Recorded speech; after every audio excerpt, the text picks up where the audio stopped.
And today's sponsor is Reconciled. Reconcile invoices your clients, pays your bills, and delivers clear and accurate financial reports every month automatically. Ready to streamline your financials and prepare your business for the next big step? Visit reconcile.com today.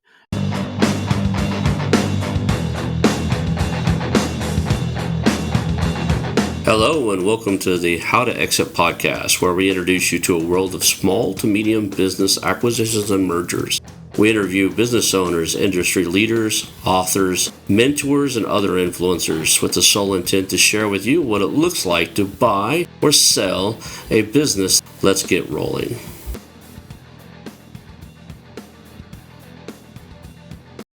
And now a moment for our sponsors. I want to highly recommend you get Acquisition Aficionado magazine.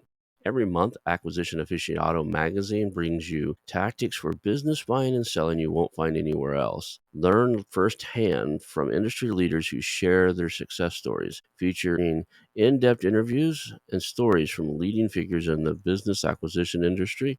This multi-platform mobile magazine speaks to acquisition entrepreneurs wherever they are in the journey. And I want you to visit acquisitionaficionado.com today.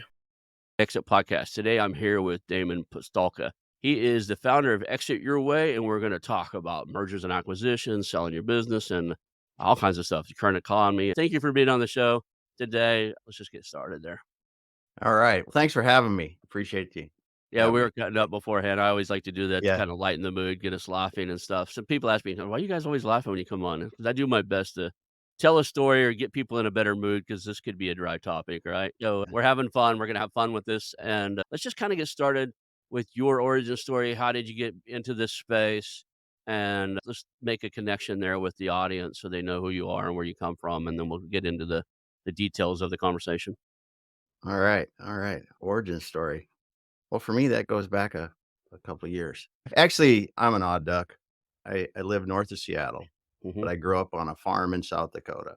And when I say a farm in South Dakota, I had more in common with people that live in Alaska than I do with people that live in Seattle because we were 70 miles to the nearest Walmart.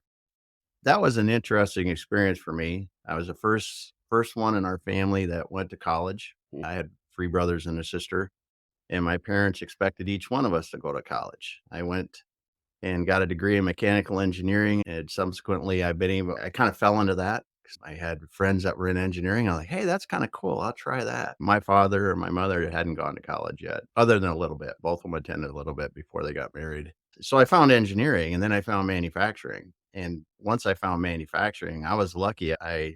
Started working in a company that was growing fast, and right when I was still in school. So Mhm. before I was out of school, I was working full time. I knew where I was going, and they were growing fast. And I was able to build a couple factories for them there locally and help them design them, lay them out, that kind of stuff, buy equipment. And I was able to do a lot of automation work for them. They were really expanding. We were doing high volume automation. It was a molding company.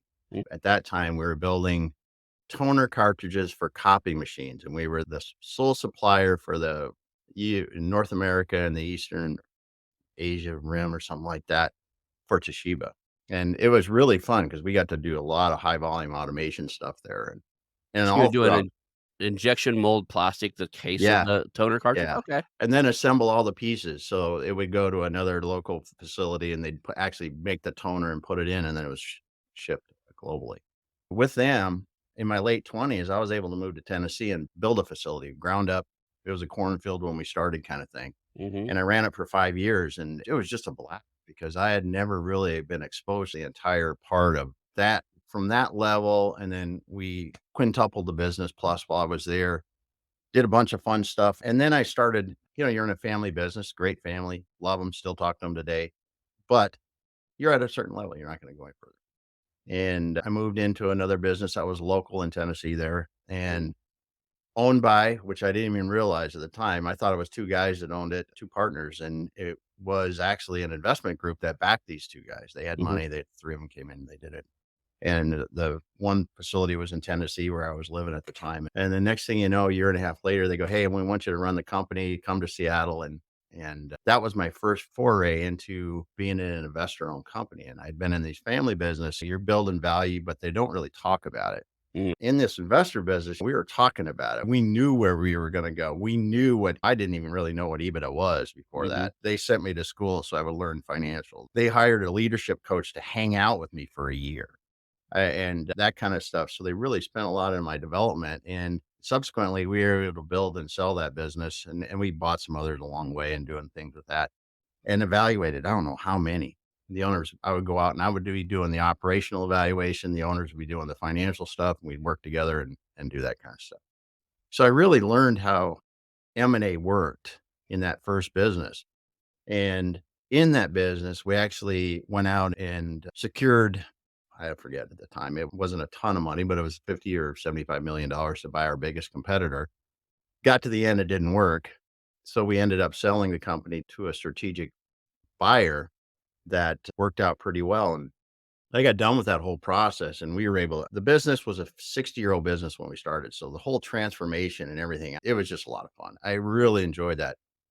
So that same investment group had me work for a few other businesses they had doing turnarounds. And then I subsequently worked for other investors and holding companies doing turnarounds or growth or acquisitions and that kind of stuff and buying and selling. And in what was it, like 2009 or something like that, I got to the point to where I was just like, man, I don't want to make money for some investor somewhere else.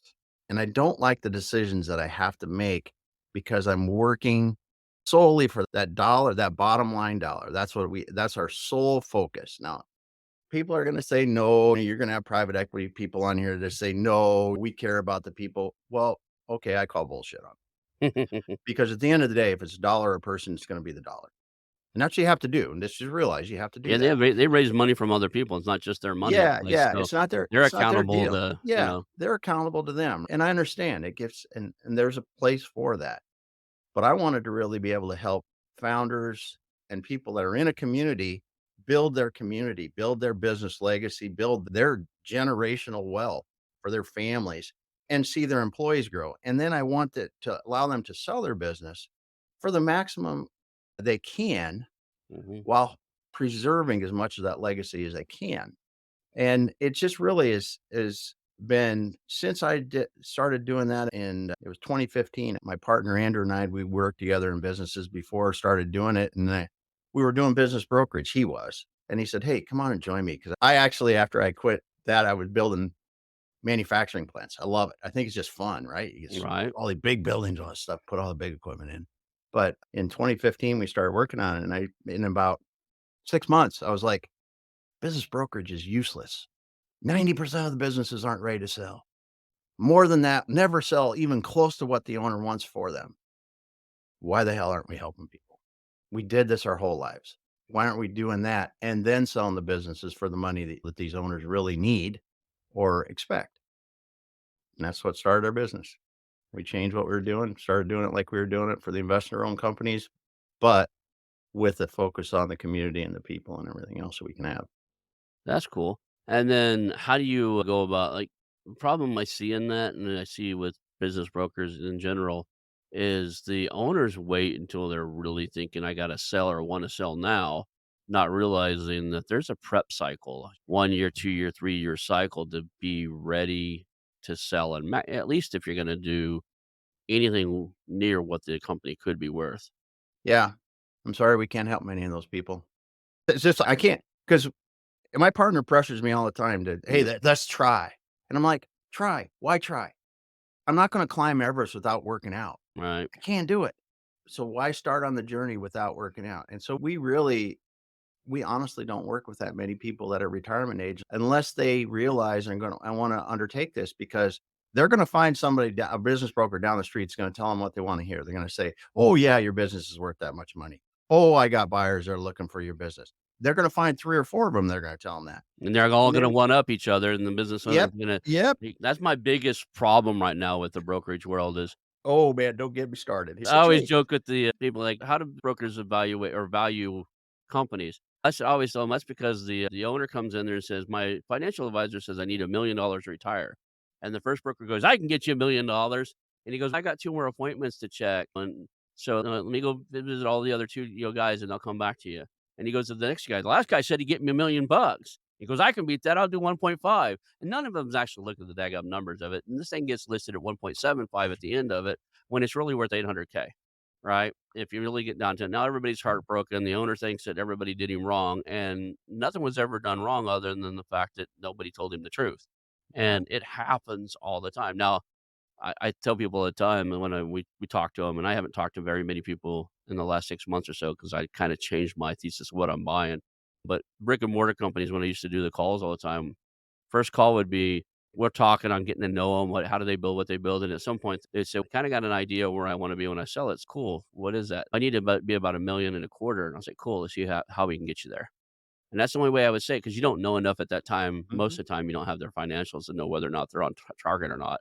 And a Mhm. lot of times the answer is to get you there, you got a lot of work, right? Yeah. We Yeah. can get you there. I can find after interviewing 160 people, I know people that can get you anywhere you want to go. Mhm. Now, the real trick is, will you do the work? Yeah. And that's where we really come in. When someone realizes and wants to do the work, and we're like, because we're operators, right? That's what Right. I did. Yep. So it is weekly, grind it out, do the things you need to do. Like we were talking before, you got to get the right people on the bus, you got to lay the vision down, you got to get everyone working together, and you got to make sure that, are we moving that way? And you can't do that by, let's meet once a month and see how we did. That's a Mhm. surefire way of effing off for a year and not getting anything done. Mm. Ours is, what did we do this week? Where we got, what do we need to do to get better next week? Mhm. Come back again and look at it again. And in between, we're making sure we're priming the pump, getting the people doing what they need to do and empowering them really, because most of these businesses have tremendous talent that just needs to be uncovered and unleashed. It's funny is I'm 51. So I've been around businesses and managing people for so many years. I got it boiled down to 3 questions. I ask it every single meeting I'm in. Other than this, we set our goals, but the 3 questions I end up either end of meeting with or somewhere during the meeting you're gonna hear is, what did we do well? What can we do better? And what did we miss? What are we just totally missing we should have on the radar, we don't have on the radar at all? And if I get those 3 questions answered at every meeting, we usually can move something forward. What are we doing really well? Because we wanna double down and do more Yep. of that. What's working, right? What are we missing? What do we do that just didn't work? What are we not getting done? Where do we need support? And then what are we forgetting? There's often where you go, we probably should have been looking. We're doing X, Y, and Z. Our goal is this, but if we actually came at it from this angle and looked at it from over here, we did something Yeah. totally different, we might be able to get there faster. And I think if more business owners would take the time to not only set their goals, but do what you're talking about weekly. Where are we? What did we get done? A lot of times it's so cool. We got twice as much done this week than last week. How did we do that? There's a lot of times there's a Mhm. little digging in there. You find something's working. Like, what happened to cause that? What broke loose? And then a lot of times it's had a really slow week. Cool. What got in the way? Or sometimes in your world, manufacturing stuff, sometimes it's supply issues, sometimes it's equipment Yeah. breakdowns, but you need to know what causes those type of things so you can make sure you clear the path that doesn't happen again. Yeah. So, And especially now that we work a lot in e-commerce and even our healthcare work, is there's so much that happens in manufacturing. You can see activity, right? mhm. And e-commerce, I think, is a tremendous challenge for people because it's all happening electronic. You don't see any of it. You may have a warehouse, you see things moving in and out or something like that, but it's nothing like where you're manufacturing. You see all these things happening. And you have to have these dashboards, KPIs, things like that, because you can make wrong moves on a platform like Amazon. It can cost you tens of thousands of dollars in hours. And it's fascinating for me in that, because that kind of ability to measure and understand what you're doing is powerful in all industries. The other thing I like to look for, because everybody always talking about KPIs, and 95% of the time when I see some of these KPIs, they're trailing indicators, meaning they tell you what happened. Yep. And I always look at them and go, where are my leading indicators? Like, where are Mhm. things that are showing me that something's about to start happening, or forecasting? There's both. Like, one of the big things in mergers and acquisitions is people talk about turnover is when employees leave. So I always have to say that because we have a lot of people in Europe and turnover is their revenue. That's what they refer to as revenue. Yeah, yeah, So yeah. turnover here, people leaving. But Yeah. it happens a lot when you do acquisition or you buy a company or merge 2 companies together, a bunch Mhm. of people leave. They always measure that in turnover. We lost 20% of staff. And I'm like, okay, how do we get a leading indicator? I've been bugging people. I actually pitched it to 2 people I know that make HR related software and they playing in the AI world. I was like, go out and create this tool for us because I think people would like it. monitor all the job performance websites, LinkedIn and all that, and look for change detection. So when I start talking about, "Hey, we just got acquired by so," I wanna know how many I've got 37 employees on LinkedIn, how many of them updated their profile? 'Cause that's a leading indicator people are looking to That's leave. a How good many one, people yeah. have one on updated their Indeed or whatever is out there for job resume?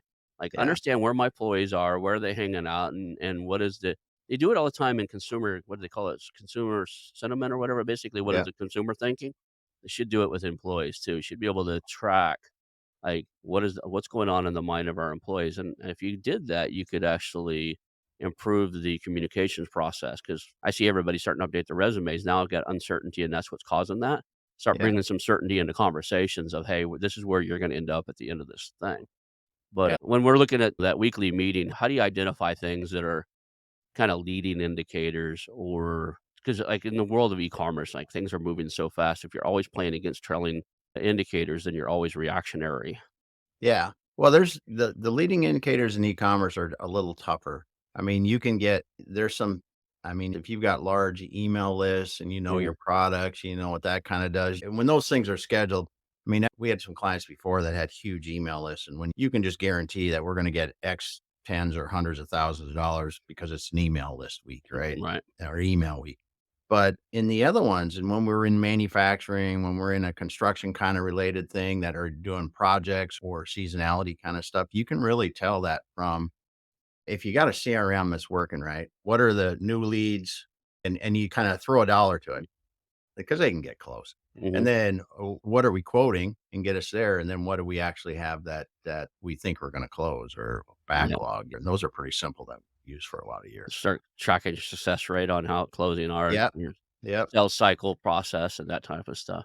Yeah, because your CRMs are now it's so easy to go, okay, at the lead phase, we're gonna value those at 25%, 50%, whatever you want. And you just increase that as you go and just leave that. It's $1 million project, but I'm only gonna give you 10% credit at that stage and Mm. 50% and 70%. What's your I always found CRMs, especially at the small to medium business size, so basically $5 million revenue and below, is overly complex for what's truly needed for these guys. What's your Yeah. favorite one in that space?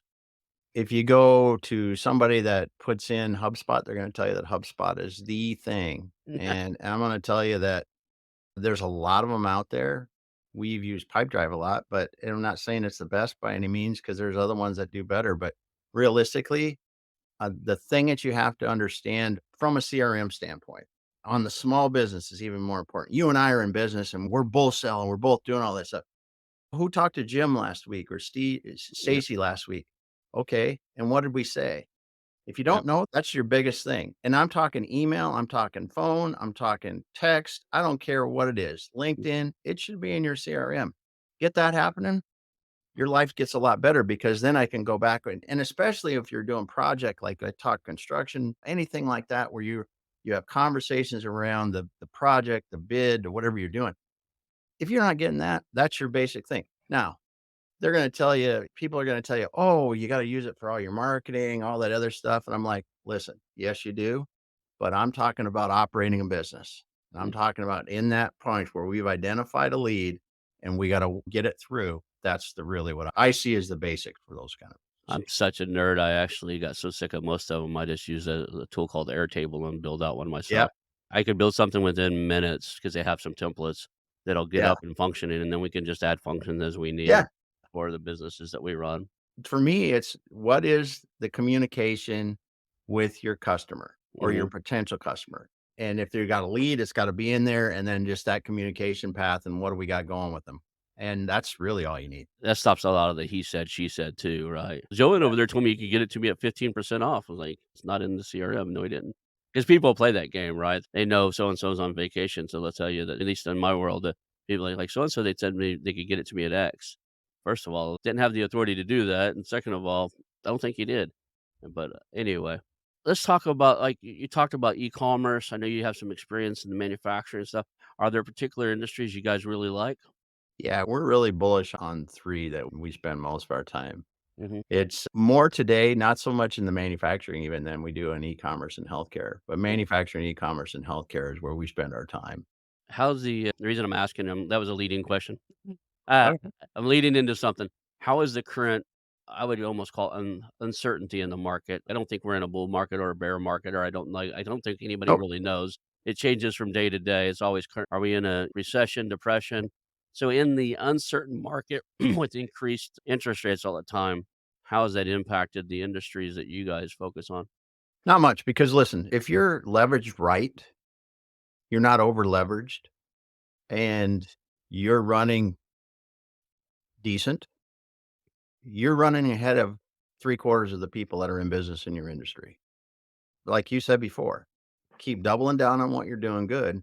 And yeah, makes it harder to if you have to go out and buy buildings or whatever the heck you're doing, that kind of it's gonna do that. Just, hey, interest rates and really interest rates aren't that high. They're just coming back to more of what they probably should be and get used to it because we aren't going back to that again, hopefully. You and I have lived long enough to know they were much higher when we first got Yeah. into the business world. They Yeah. were much higher. Yep. And two, from the M&A space, it inflated the value of companies like crazy because everybody was running around spending like drunken sailors because the money doesn't cost anything. We can pay you more. And Yeah. now we're coming back to reality in that. And in businesses, it is capital intensive. I mean, you got to look at the cost of if I got to buy $1 million piece of equipment, then it costs me more to buy that piece of equipment. So those kind of things, yes, there are impacts, but I tell you, the impacts when you really get down to it, most businesses have enough capacity. And when you get into manufacturing, owners 9 times out of 10 are equipment junkies, and I appreciate it. I love it. I think it's fun, but you gotta come to and realize that and just you got more utilization there. You can get it out of it in a long Right. ways. And then when you look at the e-commerce and healthcare, yes, e-commerce is all that electronic transactional, and if you're not leveraging AI, automation, simple reducing the amount or I don't even say reducing the amount of people, but allowing yourself to scale at the same amount of people. Mhm. I mean, we got a client right now that has really leveraged technology to grow, kept the same people. They got employees that have been there. It's a I think a hell, it's a 60-year-old family-owned business, and they Mhm. switched into e-commerce in the last 4 or 5 years, and they went from when we started, it was under 5 million to it's gonna be over 20 this year, and they haven't increased employees, Right. and it's like 4. So you gotta be leveraging technology, and I see in the healthcare space when we're doing that, and we're not in huge clinics or anything like that. I mean, it's under 100 employee kind of thing, but we're around occupational rehabilitation, but AI and that same automation kind of stuff is making the back end of those businesses so much better because there's a tremendous amount of time just to document something that AI can get 90% of the way done now Mhm. with final edits by somebody rather than me in there click, click, click, click, click, Right. which I am a provider. I'm not somebody, I'm a doctor or a PT person. I'm Mhm. not a data entry person. I'm not Mhm. blah, blah, blah. But the way you can take some of these applications now and literally I'm seeing them making like laminated templates and answering questions to that template for that patient and the AI will generate a document that's 90% of the way done. And when you look at that and you go, it took what took somebody 20, 30 minutes down to 3 on a weekly, monthly basis, and you've got 30, 40 of those people working out there. That's a huge, huge savings. And the other thing that we're seeing on the backside of it that's really exciting is consistency and quality goes up dramatically because you and I are going to document the same thing completely different. I think Or it'll actually improve healthcare too, because oh, now AI can take a look at your blood work, all yeah, your health statistics, yeah, all your health history, yeah, yeah. everything all at once, and then give it I think a doctor still has to look at it, but they can look at a doctor and say, Hmm. "Look, with the symptoms, with the health Yep. history, with the X, Y, and Z, here's the 4 things that you probably should look at." It's a multiple choice now, right? And a Yeah. doctor gets that 'cause I don't think at this point you're not gonna be able there's still a such thing as a great doctor or a great operator is human intuition.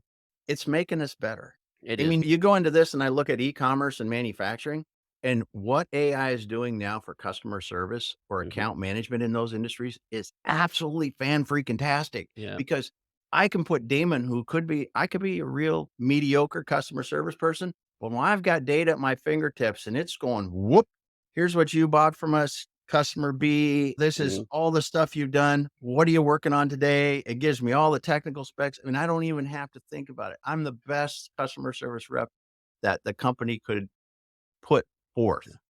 And today's sponsor is Reconciled. Are you an entrepreneur or business owner thinking about your exit strategy? Or maybe you've just landed a business through acquisition and the books just aren't the way you need them to be. Let me tell you about Reconciled, your dedicated partner for industry leading virtual bookkeeping and accounting services. Reconciled pairs you with skilled professionals who empower you to grow your business and prepare it for success, whether that's your exit or taking that new acquisition to top performance. Imagine having high level financial management without expanding your team. From bookkeeping to CFO services, tax advisory, and even fully outsourced accounting, Reconciled has got you covered. They help you make the best business decisions, keeping your end goal in mind. And the best part? Reconciled understands acquisitions, as they have acquired 3 accounting firms in the past 3 years, and their founder, Michael Lee, mentors others in searching for acquisition, raising capital, or trying to aggressively scale. Reconcile invoices your clients, pays your bills, and delivers clear and accurate financial reports every month automatically. Ready to streamline your financials and prepare your business for the next big step? Visit reconcile.com today and let them get your books in order. Reconciled, making bookkeeping a breeze. That's reconciled.com. Yeah, I think there's lots of room in that too. Because Oh, imagine yeah. if you think about in software companies, you usually have a guy who's out there doing sales, and then you have account managers that help do cross sells and upsells. A good AI can actually look at your entire customer base and go, these 4 customers are buying X, Y, and Z from you, but they're buying A, B, and C from Joe over Mhm. here, and we provide a better service than them. And just like it would be constantly updating them as to even what to say during that. It's a better copywriter than most. A good AI Oh, is yeah. a better copywriter than I would say your average 6-figure copywriter.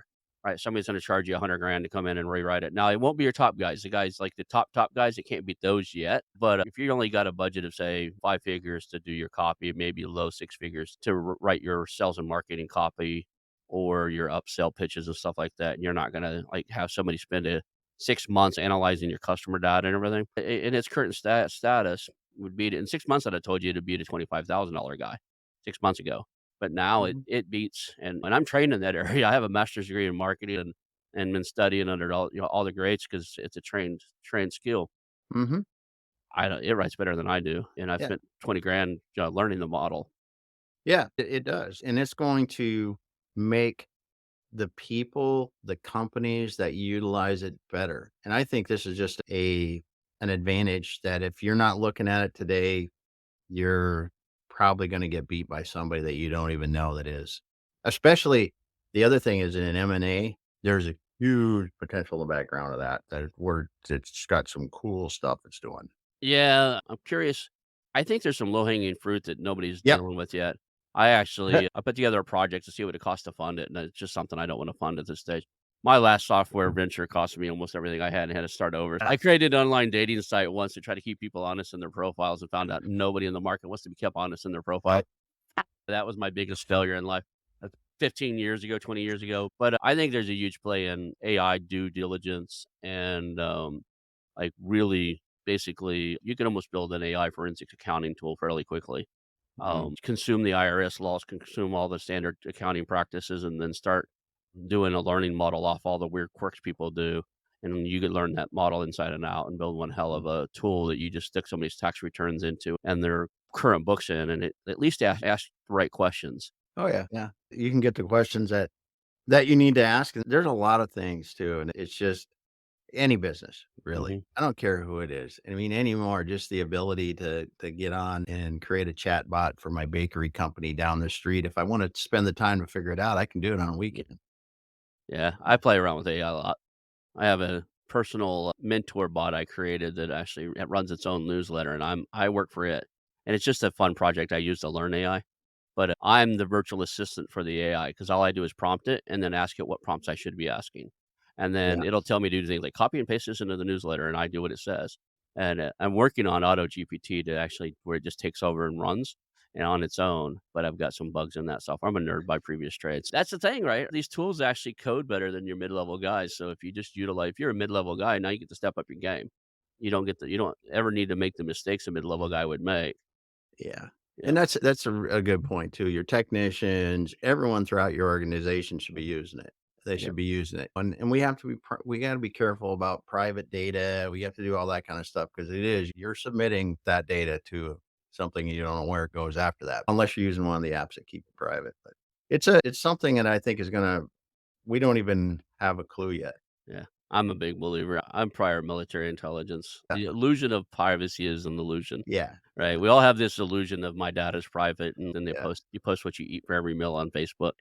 Yeah. There's no such thing as private unless you turn off all your electronics, and now you can't even turn off your phone. So unless you just disown electronics and don't have them, you've traded that privacy for convenience, right? Mhm. So we just live Yeah. in a world where everything's available to everybody. Let's go back into kind of what's happening in the space. Are the buyers becoming more picky because of the economy? And I see that from the PE level and the strategic buyers. I see them interested in things that are a little more, what do you call it? Recession proof, Mhm. veterinarian services, health, pet stuff, things that are fanatic, golf, right? Like, Mhm. I don't care how bad the economy gets, the golfers are going to golf, the Golf pet is gonna owners are going golf. to take care of their pets, bass fishermen are going to bass fish, right? Mhm. Even if they have to carve wooden lures out of pieces of limbs they have in their yard, they're going to go do it. There are some passion industries, but what do you see happening as far as on the buyer pool? Buyers are getting pickier, like you said. If you're discretionary, that's a tough one. It's a tough one. But if you're fanatic based, like you said, like Mhm. some of these things, wouldn't you love to have a pickleball company right now? Talk about fanatical and following and all that kind of stuff. You know, the But question thing is my question with that one is how for how long? Is this a permanent thing? Because some of these things come and go, and some of yeah, them stick. yeah, and some just grow. I mean, you look at the fishing. I was Mhm. talking to a guy that owns a bass lure company or a lure company, and you think about that. You think about in our early days when what's his name, the guy out of Tennessee that used to do the fishing thing. Oh, son, that was they were doing that with scraping two nickels together to try to do a television show to do it, and now it's Yeah. big money on this kind of stuff is these hobby businesses have really come out of it. And you look at something like pickleball and you go, well, is it going to be a flash? Is it going to be something that's going to be gone in a couple of years or is it going to grow? You don't know. But yeah, it's about, and people are looking at the boring business too. Like Mhm. that if you're doing something around infrastructure, you gotta keep repairing roads no matter what.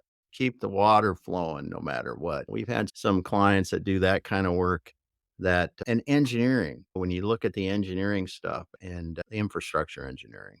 I interviewed a Uh, guy yesterday who's really he's a lawyer, but he's into agriculture technologies, and he said, "Okay, where's that in moving?"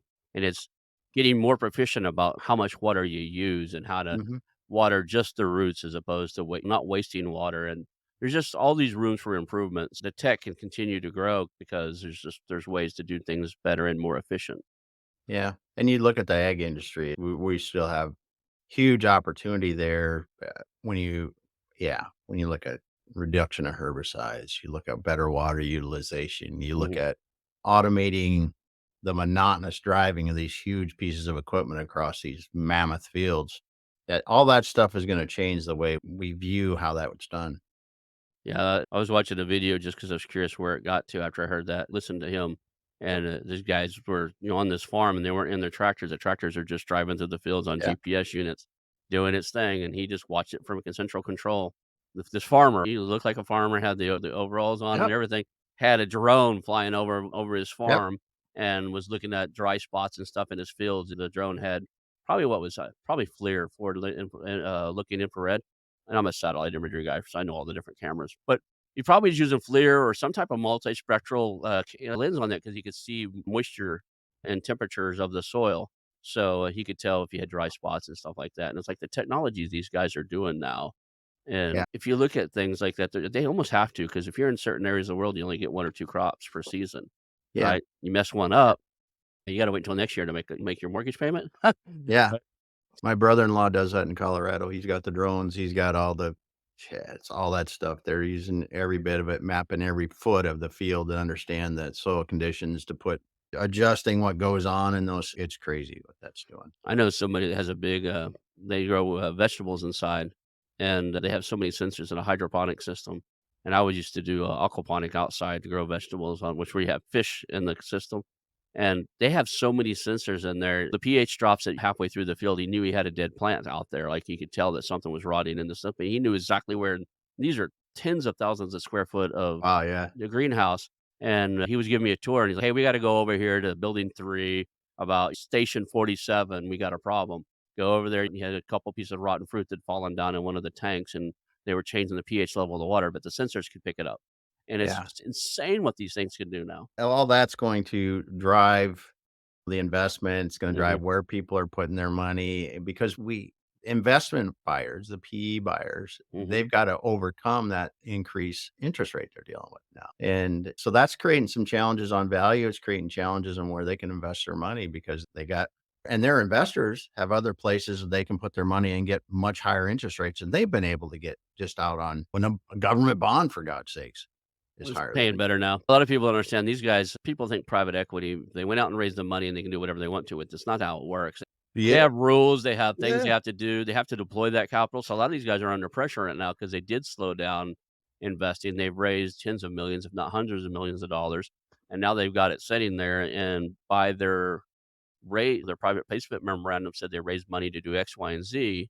Now the model's changed on them a little bit, right? yeah. So a lot of these guys either have to basically not utilize the money and give it back and start over and do another private placement memorandum with a new thesis or a new Mhm. agenda or what do you want to call it, or make a shift in the economy. Yeah. If you think about the guys out there that were doing things like travel and Airbnb and stuff, those guys are having a real problem right now.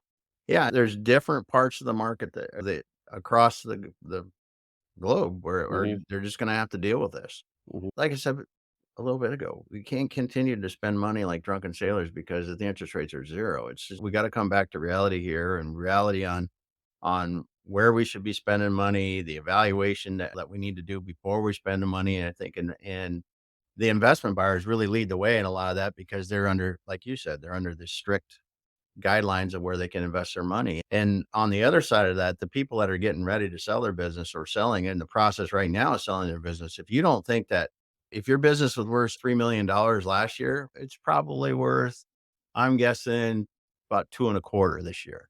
You took a good 20, 25% off. And I'm going to tell you, if anyone wants to know how to value a business and it's under about $5 million, the SBA is a good place. They need 1.4, 1.5 debt service coverage ratio. Hmm. And when I figured it a couple months ago before the last rate change, it's about Hmm. 220K a year to support $1 million in debt. That's what you have to have a free cash flow after growth capital is taken out to get an SBA loan for $1 million. So what was the number So again? Two something? 220. And it Two was twenty. 180. It was 180 the year before. Yeah. It makes a And huge difference, right? The debt coverage ratios really impact his businesses because a lot of people, like, listen to this show, they think they're gonna go in and get $5 million SBA loan and buy the same company they were gonna bought a year or 2, yep. years ago, and they're not. They're gonna get a company with lower EBITDA. Yeah. Yeah, because if you're gonna spend $5 million, that thing should have about a 1.1 million in cash flow after everyone gets paid, Mhm. after you take out the money you need to grow the business. Yep. And they're gonna make you do it like that. So if it does, then great. But I'm telling the sellers on the other side, you can just as easily divide your cash flow after that by 200, 2 and a quarter, and that's about what the value is gonna be. So if you got a broker on the street that's telling you it's worth double that, Mhm. you can call bullshit on it.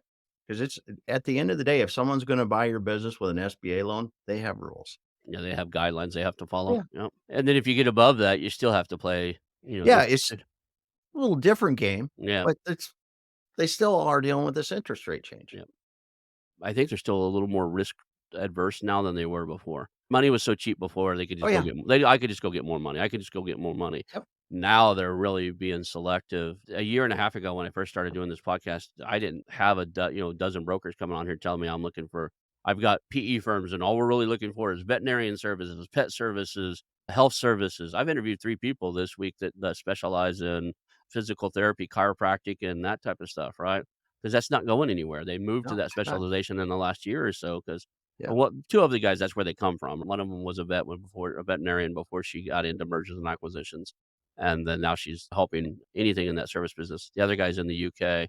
They call them physios. So, Mhm. a physio is kind of a cross between a physical therapist and a chiropractor, maybe even an occupational therapist a little bit.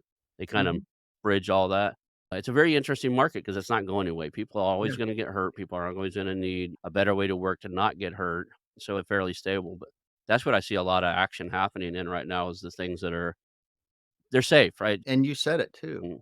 Yeah, I can't buy a business today and then go, "Oh, my bad. We need to put a few more million into it because that few more million costs us a lot more now." They're getting more pickier and they're getting the values are lower. There's just no way around it. Business out there, they're looking at, "Okay, I may retire in the next X number of years." What's the time frame to work with a company like yours? I know everybody has their own time frame. Like, what's your minimum and what's your normal? If you don't have X number of months before you're wanting to get out of it, I can't help you.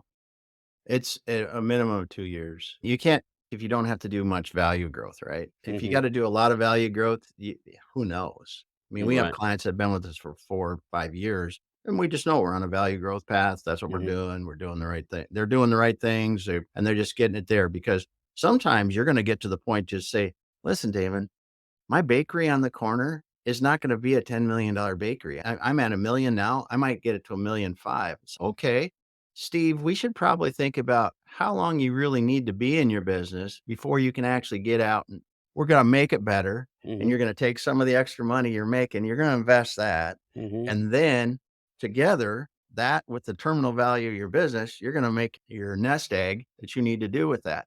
And it's a combination, but it could take longer, I'm just saying in that case, but if you don't have 2 to 3 years, I always tell people, if you don't have 2 to 3 years and your business is gonna be hard to sell, Mhm. just get ready to close it down. It's a hell of a lot less stress. Mhm. Run it hard until you get to the end and just go, "Listen, this is what we're gonna do. I'm Mhm. gonna close it down. Orderly liquidation." Because would you rather do that and have a nice party when you leave or go through a year or 2 of leaving it on the market, talking to 100 people that aren't gonna actually buy your business and coming to that same conclusion disappointed? It is interesting, there are, other cultures, right? I think it's Japan right now has a big problem, same thing we're having, they have an aging community, Yeah. and I was reading a couple different articles from over there. They're saying right now business owners, multi-million dollar businesses are being given away, basically for you have to qualify, you have to prove you can Mhm. run it and stuff, but they're just transferring it for legacy and keeping the employees employed. They're Yeah. just like they're finding a fit and their owners are just retiring out. And it's literally a giveaway. It's just there's no value Yeah. transfer or whatever, and it's I'd rather retire and give this to somebody else and give them a shot at it than shut it down, fire everybody, and sell the equipment.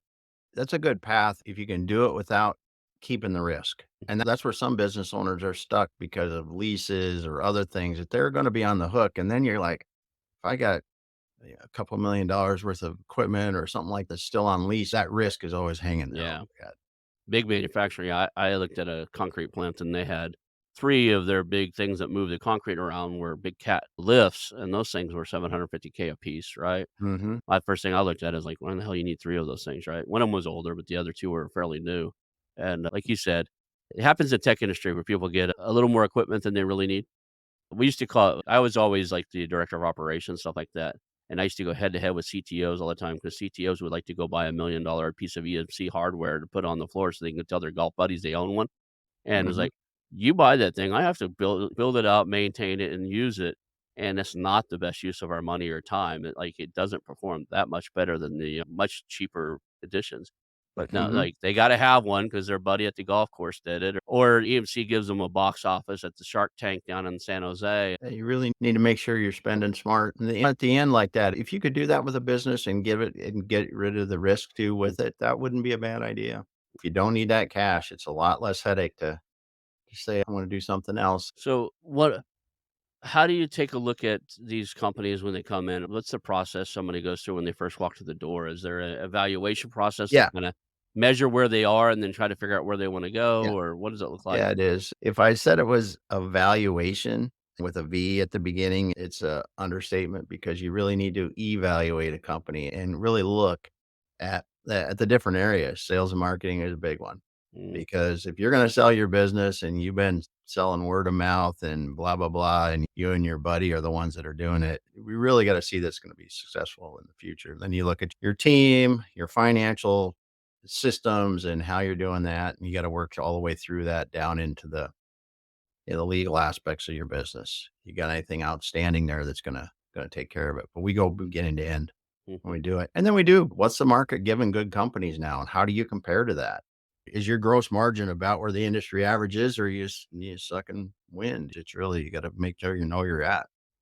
And then there's tiers in the market, right? You're at Oh the yeah. SBA loan. If you really only want to get an SBA loans, you're going to get 1x to 3x Yep. EBITDA max. Or if we can get you, if you want to work with me for 3 years and we can get you above $10 million, because a lot of times these PE firms, each industry is different.